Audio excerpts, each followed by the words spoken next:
Hello friends, to welcome to my YouTube channel. Another new vlog video. আমি সঞ্জিত, আমার channel নাম হলো Sanjit Y TV.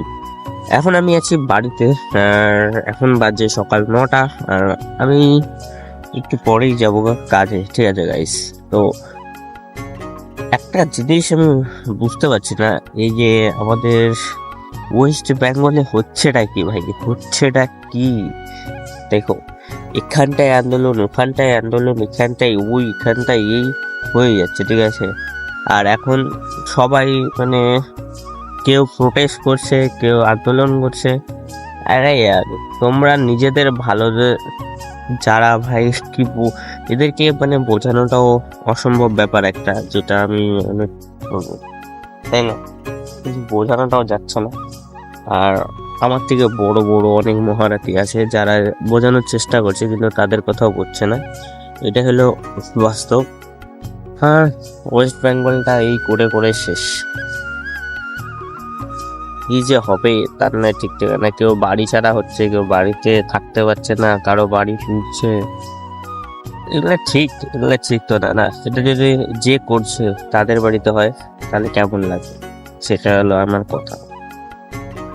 আমি তো উল্লেখ করতে পারছি না। একজন গান বানালো, মানে গান বানিয়েছে ভাই, গান তো অনেকে অনেক রকম গান করেছে, ঠিক আছে, পার্সোনাল অ্যাটাক পর্যন্ত করেছে, কিন্তু ওইটাতে কোনো অসুবিধা নেই, এইটাতে অসুবিধা কেন ভাই, কেন? আর আমার বাড়ি দেখাচ্ছি, এতদিন ধরে যে মানে আমরা আছি, কিন্তু সরকার কি করলো না করলো সেটা এরাই জানবে, ভালো করে দেখবে। ঠিক আছে, দেখাচ্ছে আমার বাড়ি। আমি চাই না, মানে আমি তো এমনিতে কোনো পলিটিক্স করি না গাইস, তো আমি চাই না যে আমি কোনো পলিটিক্স নিয়ে কথাবার্তা বলতে। তার জন্য আমি মানে বলি না, কিন্তু এটা নিজেদের সেফটির জন্য আজকাল দেখছি করতে হবে, বলতে হবে, নিজেদেরকে আওয়াজ উঠাতে হবে। কিন্তু এখনো পর্যন্ত আমাদের এলাকায় মানে ওরকম কোনো শৃঙ্খলা কিছু হয়নি। সেটার জন্যে মানে এরকম না যে তার জন্য কেউ সবাই চুপচাপ, কিন্তু না, চুপচাপ কেউই না, সবই হচ্ছে, হবে। যদি কেউ আওয়াজ ওঠায় তো ওর পরবর্তীতে আমাদেরও আওয়াজ উঠবে, তাই না? এটাই আমি বলতে চাই। তো গাইস, এইটা হলো আমাদের বাড়ি, আমার ঘর, আমাদের এই ঘরে আমরা থাকি। ঠিক আছে, এটা 2013-তে এটুকু করেছিলাম, বাবা ছিল যখন। তারপরে আর করতে পারিনি, তারপরে শুধু চালটা দেওয়া হয়েছে, সেটা কি বলবো আর। গাইস, দেখতে পাচ্ছ এখানটায় চলে যাচ্ছে জ্যাম।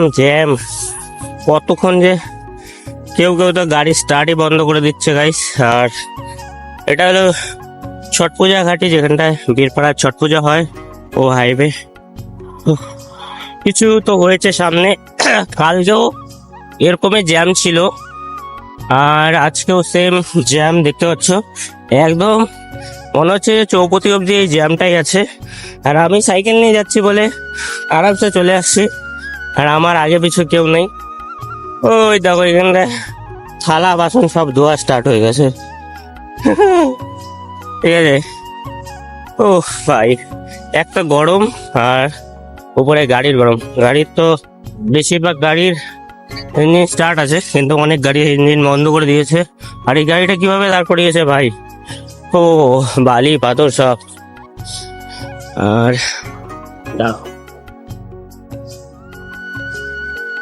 আমি কিছুটা এরকম দেখতে লাগছি এখন, কারণ এদিকে দেখো, এদিকে সব গাড়ির ইঞ্জিন অফ, তার মানে এরা অনেক ফ্লোরে দাঁড়িয়ে আছে।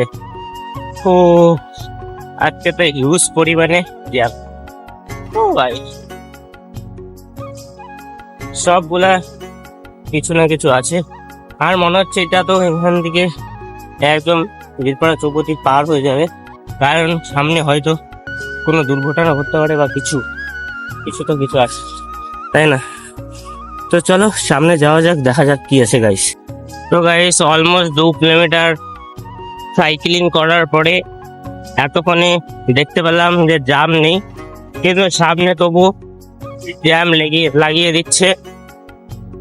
এই বড় বড় কিছু গাড়ি যেমন করে চালাচ্ছে ওরাই জানে। তো